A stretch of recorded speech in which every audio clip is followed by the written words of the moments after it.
గురుర్బ్రహ్మ గురుర్విష్ణు గురుదేవ మహేశ్వర గురు సాక్షాత్ పరబ్రహ్మ తస్మై శ్రీ గురవే నమః. మాతాపితృభ్యో నమః. శ్రీమన్నారాయణ రామానుజేతిభ్యో నమః. ఓం శ్రీమతే రామానుజాయ నమః. ఓం నమో వెంకటేశాయ. తుమ్కుంట స్వయంభూ సింహముఖ శ్రీ కళ్యాణ వెంకటేశ్వర స్వామి దేవాలయంలో ప్రతిరోజు కూడా వేద పఠనంలో భాగంగా కొన్ని రోజుల నుంచి మనము ఋగ్వేద పఠనము జరుపుకున్నాము. విజయవంతంగా కూడా పరిపూర్ణం చేసుకున్నాము. ఇప్పుడు యజుర్వేద పఠనము ప్రారంభించుకోబోతున్నాము. దీనికి ముందుగా ఈ యజుర్వేదం యొక్క పరిచయాన్ని కూడా సంక్షిప్తంగా తెలుసుకునే ప్రయత్నం చేద్దాము. తర్వాత ఆ యొక్క పఠనంలోకి వెళ్దాం. ముందుగా యజుర్వేదంలోని మంత్రములు కొన్ని నియతాక్షర వసానాధికములై పాదబద్ధములైన చందములుగా ఉంటాయి. మరికొన్ని కేవలము గద్యాత్మకములై ఉంటాయి. రుక్ సామభిన్నములైన మంత్రములన్నీ కూడా యజుర్వేదంలో సంకలింపబడినవే. అంటే శేషే యజుహు అనే మీమాంసా సూత్రము ఇది మనకు వివరిస్తుంది. కానీ ఋగ్వేదంలోని మంత్రములు కొన్ని యజుర్వేదంలో కూడా మనకు కనిపిస్తాయి. యజ్ఞ విధానమును దృష్టిలో ఉంచుకొని చేసిన విభాగం కనుక ఆయా విధమైన సంకలనము ఆవశ్యకమై ఉండవచ్చును అనేటువంటిది విజ్ఞుల అభిప్రాయం. యజుశబ్దము దేవతా పూజ, సంగతీకరణ, దానాదులకు పర్యాయము. అదేవిధంగా యజ్ఞాచరణము దేవతా ప్రీతి కొరకు, దాని వలన సువృష్టి కలిగి లోకము సుభిక్షమై సమస్త ప్రాణికోటికి సుఖశాంతిమయమైన జీవనము కలిగిస్తుందనేది విశ్వాసం. ఈ యజుర్వేదము ఏమిస్తుంది? దేవతా సంగతీకరణ, దానాదులకు పర్యాయము.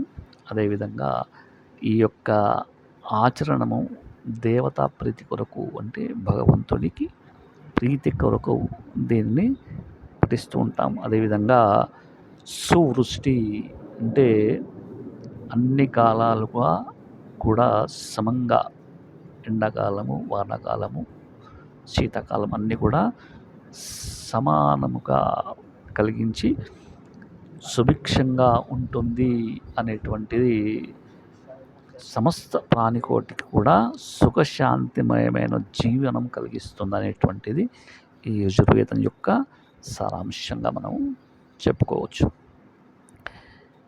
ఈ సంహితలో యజ్ఞక్రియల్లో ఉపయోగింపబడేటువంటి మంత్రాలు, అర్థవాదాలు మాత్రమే ఉన్నాయి.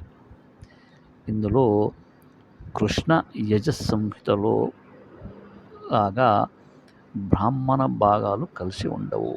అవి వేరే బ్రాహ్మణ గ్రంథాలుగా ఉన్నాయి. అందువల్ల ఇందులోని విషయాలు విడివిడిగా ఉండి పాఠకులకు బుద్ధి వ్యామోహాన్ని కలిగించకుండా విశదంగా ఉంటాయి ఈ యజుర్వేదంలో.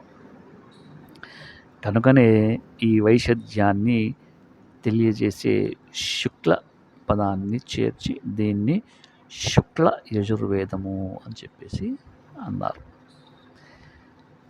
అదేవిధంగా ఈ సంహితకు మాధ్యందిన పాఠం, కాన్బ పాఠం అని 2 పాఠాలు ఉన్నాయి.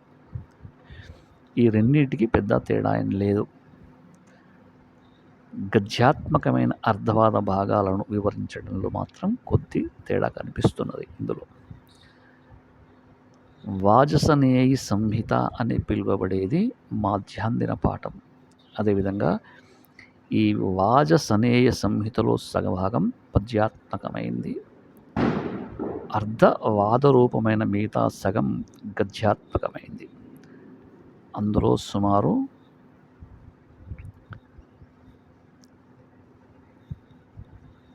'చాలా పద్యాలు ఋగ్వేదం నుండి తీసుకోబడ్డాయి. ఇవి ఆ సంహితలో కూడా తమ వంతు మంత్రాలే ఉంటాయి. మానవులందరూ బలవంతులు, ఓజస్వంతులు, తేజశ్శాలులు కావాలని యజుర్వేదం ఉపదేశిస్తుంది. యజుర్వేదం ఏం చెప్తుంది? మానవులంతా కూడా బలవంతులు, ఓజస్వంతులు, తేజశ్శాలులు కావాలని చెప్పేసి.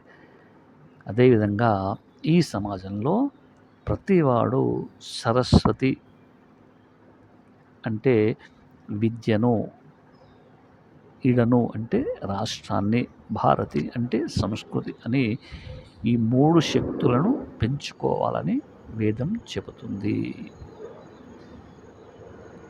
యజ్ఞాచరణమునకు వలయు కాలజ్ఞానమునకై జ్యోతిష్య శాస్త్రమును, యజ్ఞవేది నిర్మాణ విధి పరిజ్ఞానమునకై వాస్తుశాస్త్రమును, మంత్రార్థ నిర్ణయమునకై శిక్షా వ్యాకరణ శాస్త్రాదులను యజుర్వేదమును అనుసరించి వికసించి ఉన్నాయి. ఏమంటున్నారు ఇక్కడ?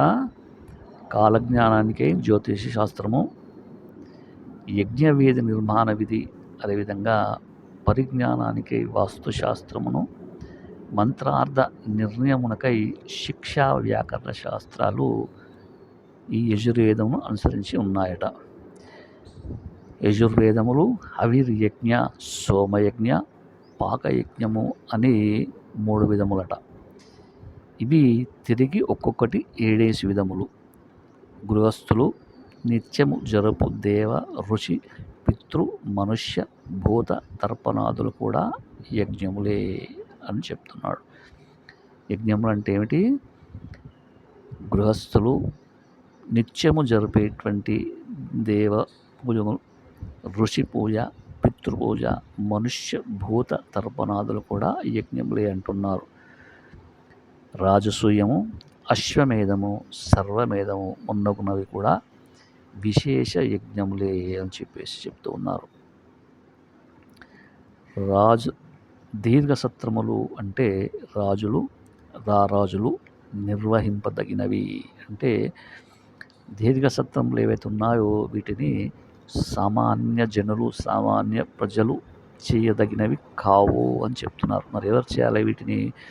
రాజులు లేదా రారాజులు మాత్రమే ఇవి నిర్వహింపదగినవి అని చెప్పేసి ఇక్కడ చెప్తున్నారు. సూత సంహిత, బ్రహ్మాండ పురాణము, స్కంద పురాణము, ముక్తికోపనిషత్తు మున్నగునవి యజుర్వేదమునకు శతాధికముగా శాఖలు ఏర్పడినట్టు చెప్పబడుచున్నవి. ఏకశత మధ్వర్యు శాఖ అనే పతంజలి దీనికి 100 శాఖలు ఉన్నట్లు చెప్పినాడు. చరణ వ్యూహంలో దీనికి 86 శాఖలు మాత్రమే ఉన్నాయని చెప్పేసి వ్రాయబడినవి. కానీ నేడు మనకు శుక్ల యజుశాఖలు 2, కృష్ణ యజుశాఖలు 4 చేరి మొత్తము 6 శాఖలకు మాత్రమే సంహితలు ఉన్నాయి. అవి అందుబాటులో ఉన్నాయి. దీనికి తిరిగి కొన్ని ఉపశాఖలు ఉన్నట్లు కూడా తెలియజేస్తున్నారు. అవేంట అంటే శుక్ల యజుర్వేద శాఖలకు సంబంధించినంత వరకు మనకిప్పుడు లభ్యమయ్యేటివి మాధ్యందిన, కాన్వ సంహితలు 2 మాత్రమే. వీనిలో మాధ్యందిన సంహిత మిక్కిలి ప్రసిద్ధము. దీనినే వాజసనేయ సంహిత అని కూడా పేర్కొంటారు. ఇది 40 అధ్యాయముల గ్రంథము. దీనిలో చివరి 15 అధ్యాయములు ఖిలాధ్యాయాలని కూడా చెప్తారు. అధ్యాయములన్నీ కూడా 303 అనువాకములుగాను, వివిధ రకాల ఖండకలుగాను కూడా విభజింపబడి ఉన్నాయని చెప్పేసి మనకు ఈ యొక్క గ్రంథం మనకు తెలియజేస్తుంది. ఈ సంహితలోని మొదటి అధ్యాయమునకు ప్రజాపతి, అదేవిధంగా అంతిమ అధ్యాయానికి దండ్య, అధర్వణుడను ఋషులుగా చెప్పబడినారు. సంహితలో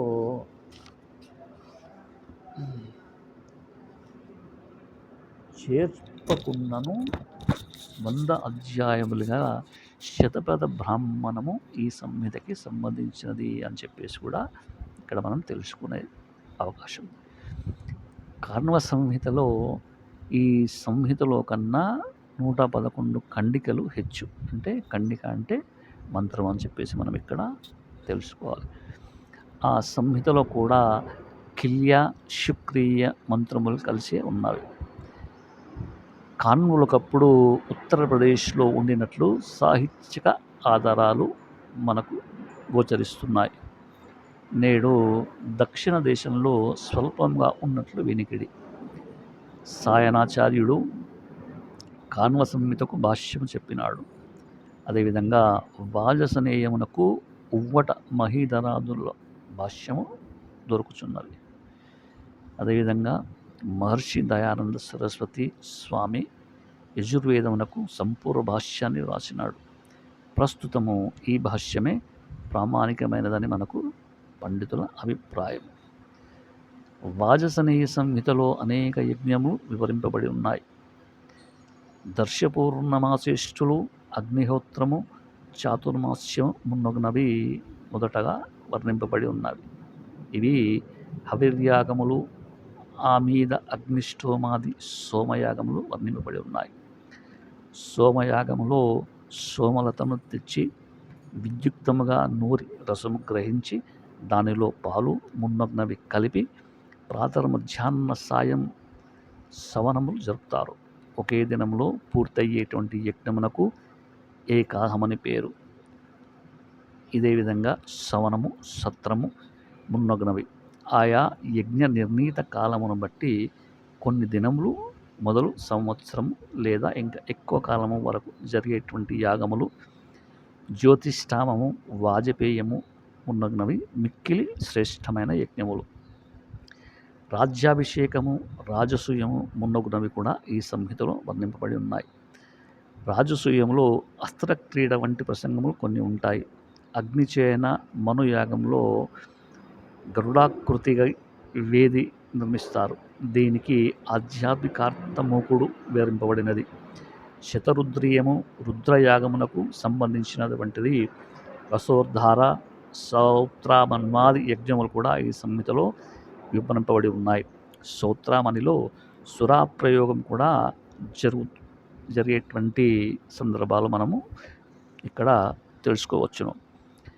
పురుష మేధాదులో కిల్యాధ్యాయములో చెప్పబడినవి పురుష మేధములో 186 వరకు ఆలంబనము అందుబాటులో ఉన్నాయి. కానీ ఇవన్నీ కూడా ప్రతీకాత్మకములు. నృత్తాయ సూతం గీతాయ శైలూషం మున్నగు వాక్యములలో చెప్పబడిన ఆలంబనములు ఆనాటి వృత్తులను, కళలను వివరిస్తూ ఉన్నాయి. పురుష సూక్తంలో ఈ సంహిత మరికొన్ని మంత్రములను అధికముగా చూపుతూ ఉన్నది. సర్వమేధము, అశ్వమేధము మున్నగు యజ్ఞములు చక్రవర్తులు నిర్వహింపదగినవిగాను, రాష్ట్రీయత భావ నిర్మాణ క్షమములైనవిగాను ఈ సంహితలో వర్ణింపబడి ఉన్నవి.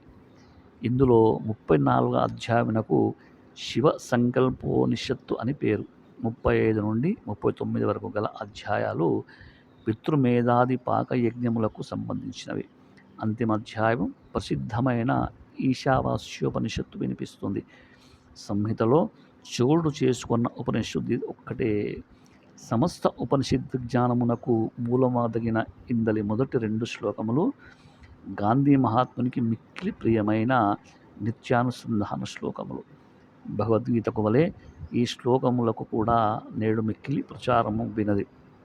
ఇట్టి ఉపనిషత్తుతో బ్రహ్మప్రాప్తియే చర్మలక్ష్యాన్ని సూచిస్తూ ఉన్నది. ఈ సంహిత ముగియును కాన్వ సంహితలో కూడా ఇంచుమించుగా ఇదే విషయములు వర్ణింపబడి ఉన్నవి. పాంచరాత్రాగములకు కాన్వ సంహితతో సన్నిహిత సంబంధం ఉన్నట్లు కూడా చెప్తారు. ఇది సూక్ష్మంగా మనము తెలుసుకోవలసిన పరిచయము. తదుపరి భాగంలో కృష్ణ యజు సంహిత గురించి కూడా తెలుసుకునే ప్రయత్నం చేద్దాం. ఓం నమో వెంకటేశ. జయ శ్రీమన్నారాయణ.